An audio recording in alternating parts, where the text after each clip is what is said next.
I liked the story of Diablo 4. I think the campaign was very good. The campaign was very good. For nothing! Diablo 4. Diablo 3 Part 2, Diablo 4, Revenge of the Retcon. Lilith has returned to Sanctuary, so she could piss off for 5 acts. I see everyone on Sanctuary is now a Polish immigrant. What the fuck is wrong with regular English? Why is Blizzard so embarrassed of its native tongue that it needs to cover it up with ridiculous accents? I beg your pardon? Native tongue? I'll have you know we are an organization that promotes diversity, inclusion, and— You're an overaged collection of high fantasy tards who built their fortune on southern space rednecks and the whitest looking elves, humans, and dwarves since the invention of snow. Don't bullshit me, Blizzard. D4 finally allows me to fulfill my lifelong ambition of playing as a fat fuck, for my rabid metabolism prevents me from attaining that in real life. Woe is me.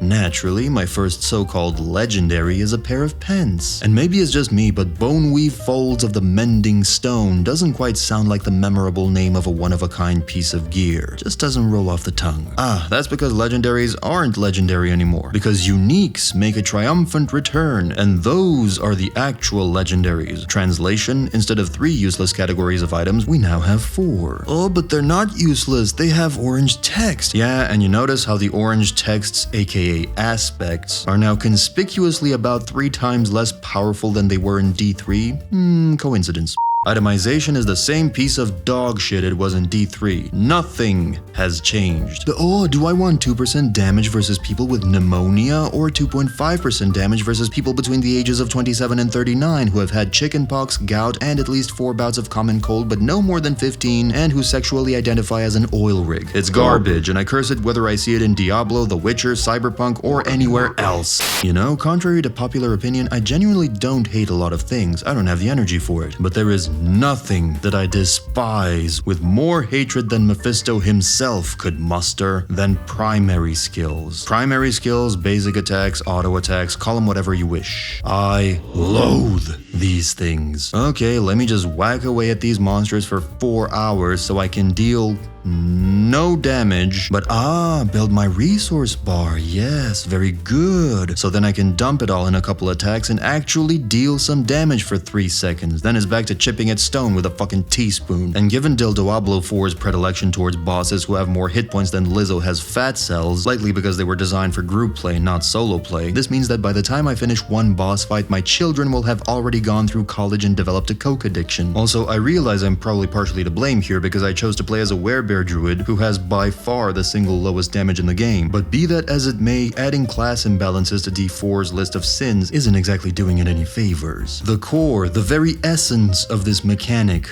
is rotten because it A, oversimplifies gameplay. You don't have to worry about generating or maintaining your primary resource. This one skill does that for you, which means that the resource pool becomes overly simplified too and can't be manipulated or managed that deeply, and also means the game funnels you into the same fucking gameplay loop regardless of class, and B, it is simply not fun to play. Firing a pea shooter for 5 seconds so you can fire a bazooka for 1 sounds about as stupid as it looks. Honestly, primary skilling an enemy for 48 damage when your average skeleton has 500 health gives me anxiety. And C, it also sucks because it means that the main resource you now have to manage is not a resource. It's cooldowns. And cooldowns are, and always have been, a horrible mechanic. They negate skillful gameplay and are the death of all passion, hope, love, and erections everywhere. Much like the fast attack, strong attack system, it is nothing more than an archaic mechanic that's used by developers as an easy out to avoid actual gameplay innovation and wallow in the same polluted pool of puss that is these dinosaur combat systems that just won't die.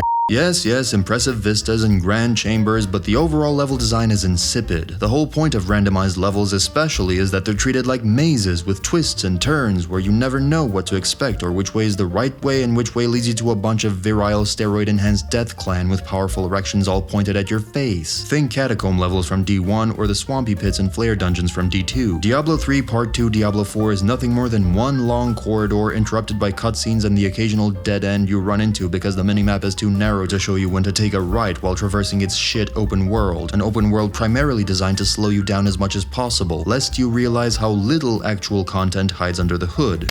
I do appreciate that they tried to combine the D2 and D3 skill systems with the basic layout of the D3 one, but with extra ranks that you can purchase a la D2. The art, animations, and sounds are also all fairly satisfying. Crushing enemies as a werebear is particularly savage, and the way they thought up the barbarian this time around is exactly the way I envisioned him. Either a jack of all weapons or a master of one. One thing that D3 and especially 4 do better than their predecessors is making this kind of a class work, for the barbarian is supremely satisfying. Nothing quite compares to kicking an enemy so hard that they ragdoll into the nearest wall and crumble to pieces, or beheading an enemy with furious vengeance, or literally uprooting the ground and shoving it into your opponent's face. So D4 scores a pretty significant point on the class fantasy part of things. You know, I was worried about being underpowered for a second there until I died and realized death is just as meaningless as ever, with a token 10% durability penalty, a property that I had forgotten existed until my death reminded me of it. I absolutely cannot stand the fetch questing. Go here, open the keep, get the thing. We can't get the thing without the other thing from the neighboring town, which actually doesn't have it, so let's go to this witch near town which will help with the thing that's supposed to get you the thing, but you have to help her with her thing first by going to an altogether different place that's not even remotely close. Will someone please shoot me already? But wait, there's more! And once you get the thing required to make the thing that'll get you the thing, the NPC that's supposed to make the thing turns out to be an impotent piss bucket, so now you have to go to a third locale where he can get in touch with his inner testicles, but in order to do that, we need actual testicles from an overgrown maggot and some other stuff. If it feels like I'm making this stuff up, dear viewer, then I assure you, I can't make this shit up. Everything has so many hit points. Andariel and Duriel were treated with a fair amount of reverence. You can tell they studied the D2 versions and wanted to pay homage to these encounters, at least with Duriel. His fight was an appropriately brutal and frustrating sucker punch that came out of nowhere and also kept the claustrophobic arena, making it even worse by the fact that he leaves craters when he burrows, craters that cannot be traversed, so they essentially make the arena smaller and smaller, more and more claustrophobic with no regard for your blood pressure. Ingenious. And the bondage elements are quite befitting of the Virgin of Anguish, with some almost Japanese horror undertones. Beautiful. Stunning. I love what you did with your chains. Yeah, I gotta say, they're really nailing some of these boss fights. Lilith's attacks look cool, the flow of the battle keeps you on edge, not too easy or overly difficult, it's not that long, and oh shit. No, not the hit points. The hit points never end. Why did I pick the worst class? Oh no, it's just your gear is not optimized and you didn't get all the passives and you should have used this build instead of that one. I don't care. I'm not having fun. I'm sick of games like these that confuse complexity with good gameplay. Just because you can introduce 4 to 5 vulnerable, overpower, lucky hit, and 14 different other states does not mean that you should. It needlessly complicates the mechanics of what should be a simple, satisfying genre. Instead, it hides its shallow design behind a mountain of hit points and stacking a million passives and buffs. Fuck that. The green-red arrows are misleading, because those secondary stats tend to become more powerful than the main stat that the game is drawing your attention to. For instance, if you're going for an overpower build, you'd want to stack that as much as possible at the expense of some damage or armor, which just reinforces my hatred for this modern practice of putting green and red on every item. And I still miss identifying items. It added to the mystery and excitement of the game, in a let's see what I got from Santa kind of way. Later upgraded to let's see if I got something other than a bland sweater of +2 to depression kind of thing.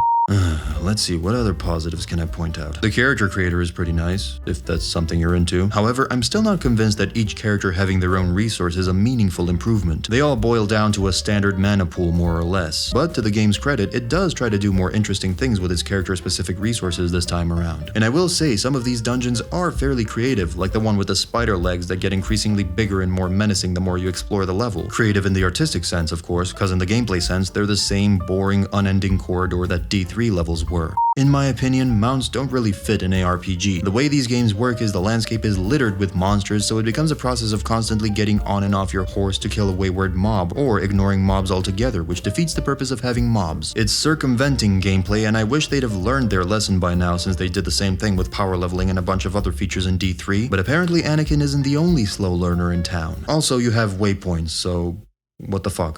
Wait a minute, when do you actually lose durability in this game? Apart from dying, I rarely, if ever, notice my gear's durability go down. At first I thought it was because I was playing a shapeshifter, but it didn't change once I started a barbarian either. Durability in general seems like a mechanic that games just can't get right. It's either too annoying because your Morningstar tends to break just when you could have used a sex toy, or it's a token legacy mechanic that's just tacked on without affecting gameplay much at all, the latter being D4's preferred implementation. Losing 10% durability on death is a rather soft cock of a penalty as it is. I'd much prefer you losing XP, maybe even a full level upon death, at least on higher difficulties. Just for the love of Bale, try something different. Well, the classes seem about as balanced as a cow king on a tightrope. Not speaking for the endgame, cause who the hell's got time to get there, but while leveling, the barb was kinda mid, the sorceress was an overachieving granger, and the werebear druid felt like a 90-year-old narcoleptic who kept forgetting what he came here for. The barbarian was probably the most engaging, since the level of challenge was just right, the amazing beheadings and superpowered kicks being the cherry on top. The sorceress by far felt the easiest to progress with, as some of her most basic skills treat enemies the way your perverted uncle treated your childhood. And she's not even the strongest. I hear that award goes to the demon hunter, sorry, the rogue, even though this class has nothing to do with the lore-accurate rogue. She's Edward Norton pretending to be fucked up to hang out with other fuck-ups. And the fact that the rogue can now be a he is just twisting the knife at this point, pun not intended, as the rogues were a sisterhood who spent all their time mastering the bow, the arrow, and presumably the sex toy, until Andariel came along and showed them how to really use sex toys. What the fuck? Why am I still fighting Fallen in the final moments of the game? Enemy type progression isn't quantum fucking physics, people. You start off fighting flaccid runts of the litter who are so small and insecure that they have performance anxiety at the sight of the lowest level adventurers, and then you encounter progressively larger and larger demonic erections as you advance through the game. In Diablo 2, I started out flaying Fallen and ended up getting raped by Stranglers, Doom Knights, and Pit Lords. Yet in Diablo Job 4, Fallen are fucking ubiquitous. Even Liliana's main fucking army in the main fucking cinematic is mostly just fallen fucking pricks. Oh, by the way, you know what strength does in this game? Nothing.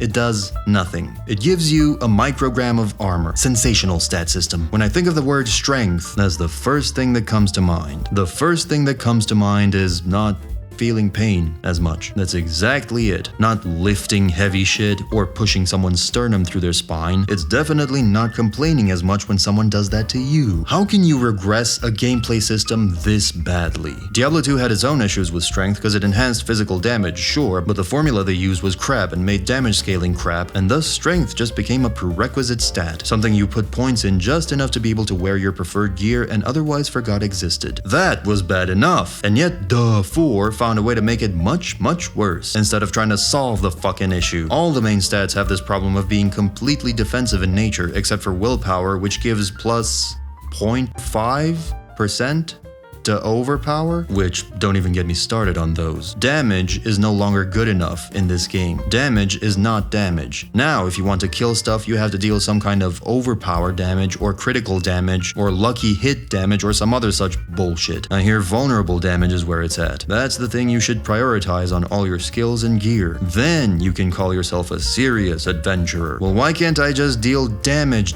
Maybe I'm a bit old-fashioned, but I liked it better when there was less gimmicky shit in these games. I feel like Diablo 2 maxed out the potential for different ways of dealing different types of damage and fiddling about with your stats for way too long to make it all work, and everything beyond that just makes everything needlessly complicated and dilutes the gene pool. And if you think I'm speaking from a way too casual player's perspective, consider this. Complexity is no substitute for fun. Put another way, making your game more complex does not necessarily make it more engaging. Put another way, 80% of your time should be spent on making the core gameplay loop as enjoyable and addicting as possible, and only about 20% on designing intriguing systems that support said loop. I feel like that got less clear each time. Oh, that's right, maybe it's because the explanation got more needlessly complex each fucking time. The music is a step up, and coming from a guy who has the absolute highest standards when it comes to Diablo music, and who absolutely loathed Diablo 3's placeholder of a soundtrack, that's significant praise. There's actual music this time around. That's the good news. The bad news is it lacks the unorthodox sound selection of Diablos 1 and especially 2, which boasted an eclectic mix of electric guitars, drum kits, copious amounts of effects, and a lot of unique processing. Dick 4 4, on the other hand, goes for a more Witcher-esque vibe with lots of regional instruments, big trailer-worthy percussion, and a thick,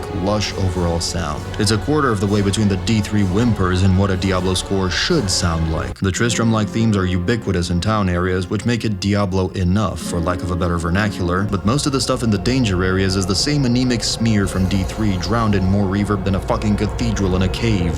While we're on the positives, the cinematography in some of these in-game cutscenes is pretty cool, and while I wasn't initially sold on Lily's look, she's rather compelling whenever she takes the stage. Clearly some thought was put into making the would-be star work. The problem is she doesn't do anything. All gloss, no substance. Not sure why humans would be fighting alongside quill rats. Presumably they're easier to woo than tavern wenches. There's no rhyme or reason to the so-called open world of Sanctuary. In D1 and D2, the encroaching evil warped the fauna of the world into horrifying beasts like gargantuans and quill rats, and every area you'd explore would be completely bereft of any regular human life, so the world maintained a certain consistency. Everything was an extension of evil, be it demons, beasts, or the undead. But now that consistency has gone out the window, since humans and monsters are now the same amorphous smear. Haradric. The Haradrim were a collection of different mage clans, not of fucking people with their own fucking language. I never expected this ambiguously gendered new age dev team to actually read Diablo lore, but even if you make up random shit on the spot, the chances of fucking up the lore this bad are slimmer than winding up with a firecracker up your ass. Just imagine this order of some of the most powerful mages in Sanctuary coming together to save the world and going, okay, first order of business, we need our own language, damn it. Capturing the primes can wait. This is far more important. Watching this chick talk to her dead mother is so funny to me. I can't tell if she was animated to look like a walking corpse or an autist attempting salsa for the first time. Also, why is there a touching mother-daughter piece of Disney bullshit in a Diablo game? I am slowly wasting away trudging through this thing. If you thought D3's story progression was like a 12-foot long snake contorted into 15 pretzels, then Diablo 4 is that same snake that's been swallowed by a sandworm. Actually, fuck sandworm. World serpent is a better term here. Go there, kill 3 of these, come back, give me the thing, go back out, find the guy, retrieve his liver, activate 5 of these, go back, not that way, cover me while I open the 17th fucking monolithic gate so we can marathon through outstretched corridor number 293 in order to find that Lillianth has once again fucked off before we got there. And as I'm playing this, I can actually start to feel the entropic death of the universe getting closer. Not close enough. If forced diverse Diablo 4 were a woman in a dress, which it seems like it's trying to be, then lifting her skirt would reveal less of a vagina and more of a black hole, as this game's events, structure, and progression are so inconsequential that I didn't even realize when I progressed to Act 2. What the flame fuck? When did Act 1 end? What marks the start of a new chapter in this translucent worm of a story? Diablo 2 and even 3 both had very clear structures to their stories. Each act was a self-contained story and main quest that fed into the overall story and quest, and each of those were punctuated by a cinematic, not a cutscene, a change of town, and a change of scenery, all of which is missing in D4. All the towns look the same, everything is more or less the same region, and the cinematics, or even cutscenes of consequence, are few and far between. This is like the school system, a mountain of theory and vague promises, and a pebble of practical application and skill acquisition at the tail end. Congratulations, you did nothing. Oh look, it's Rathma. I'm curious how they'll portray the son of a demonic cunt. I quite liked him in the Sin War novel. He's dead. He appeared for a total of 3 seconds, in a flashback. I can't make this shit up.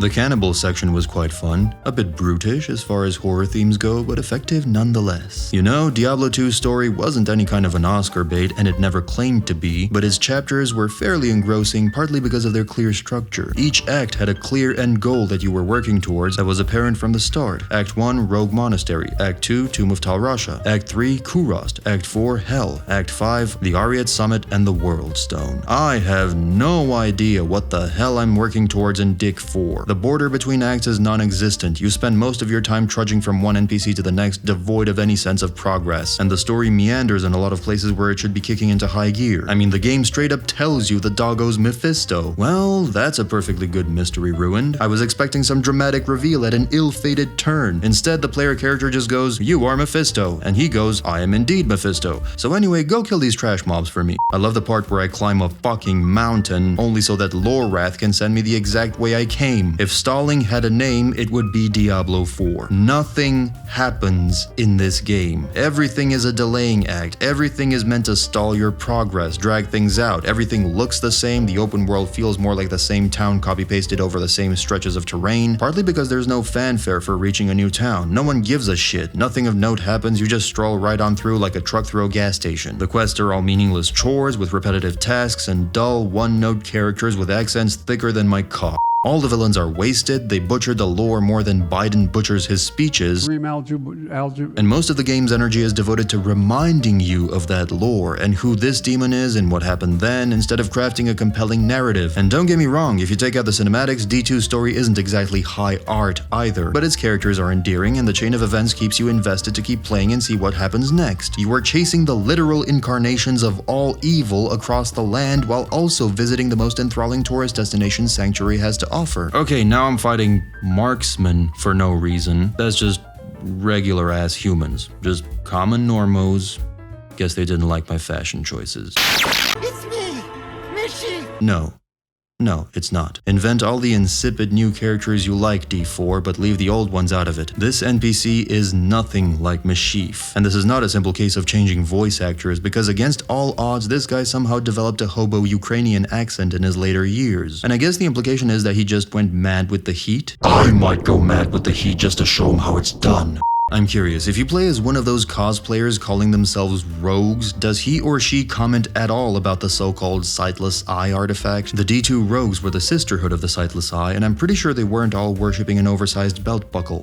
Going back to the shot glass of positives for a bit, the Tree of Heads idea is pretty cool. Finally, one bit of lore that's pretty creative and fairly intriguing. And at least Chaldeum still looks impressive and fairly reminiscent to how they depicted it in D3. How idiotically convenient that the ragtag group of autist mages and protagonists confront Inarius for no reason so he could take away their soul stone. That was literally the only point of that cutscene. Wait, so you get the stone back almost immediately after? Then what's the point? I swear, if people speak Herodric one more time, what the fuck kind of an ending was that? Nothing happened in this game. Nothing. No one is here. Tyrael isn't here. The angels aren't here. There's nothing in this game because everyone interesting died or was grossly mishandled. Or both. Lilith dies and then it's all about this bitch? Why is she even here? Why did we bother to give our player character a voice and lines and cool animations if we're gonna do the same thing we always do with these protagonists and just leave them standing there all derpy-eyed having no agency over the story whatsoever while what's-her-cunt acts like she did anything more than get her hand chopped off by a nonagenarian? Why not give the stone to the player? Oh, because custom character creator. Okay, fine. Why not give it to Horath? This is the single most insipid story I have ever experienced, by far. If I asked a 12-year-old what they think happens in this game based on solely the trailer, and they say Lilith dies, then I would say you are right. That is all that happens. Lilith's subtitle during the boss fight is Creator of Sanctuary. Fuck your feculent feminism. Inarius created Sanctuary. He ruled over it. You know what? Let's empty this can of worms since we're on the topic. They made Inarius into a little bitch who can't bear to rule Sanctuary anymore and wants to get whacked with his brothers and sisters. Garbage! Inarius was given to the Primes to be tortured by the Angiris Council.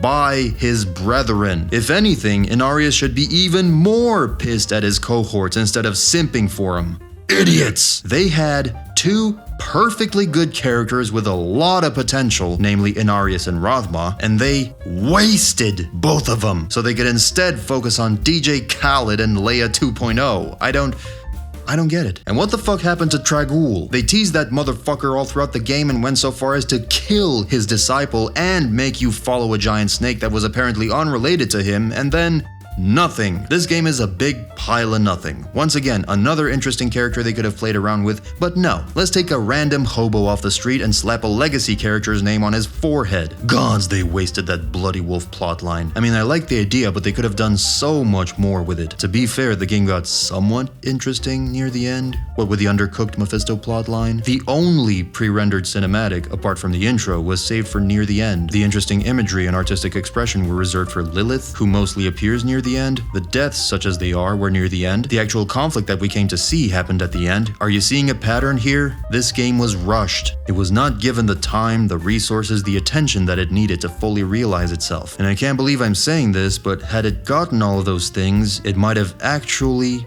been a good story. If you take out all the nonsense in Acts 1 through 5 and emphasize the wolf plotline, add a sense of mystery there instead of just blurting out the truth, maybe add a couple twists and turns, because this game has no twists, no reveals, no OMG moments, no dark revelation, no thrilling moments. It's got nothing. It's one long fetch quest from start to finish with a very tepid ending that's about as inconclusive as the average woman's sexual experience. I actually thought the game would make you choose who to trap in the Soul Stone. Would have been a novel idea for the Diablo series. You can always choose the canon ending later. But no, let's give all the agency to Femin Irel. And what the fuck was all that foreshadowing from Lore Rant near the beginning, hinting at the fact that the player character would end up fucking things up or not being who they seemed to be? I kept waiting for some reveal, like Mephisto chose you for a reason or some monumental fuck up would happen at the end. There was that bullshit about being a dream world created by the Herodrum, which sounded cool and cryptic, and nothing happened. The way you think the story is going to go is exactly the way it goes. Like, to a T. I'll end this rant the way I began it. Diablo 4's story is good for nothing. Yeah, the gameplay has problems, there's pros and cons, you can debate me on that all day, blah blah blah. But I just care about the story, man. And even within the confines of Diablo 3/4's world, Diablo 4's story could easily have been better, and I could do a better version in my sleep. And if you think there isn't much story to Diablo games in general, then I warmly recommend this video. There's more subtlety to Diablo than meets the eye.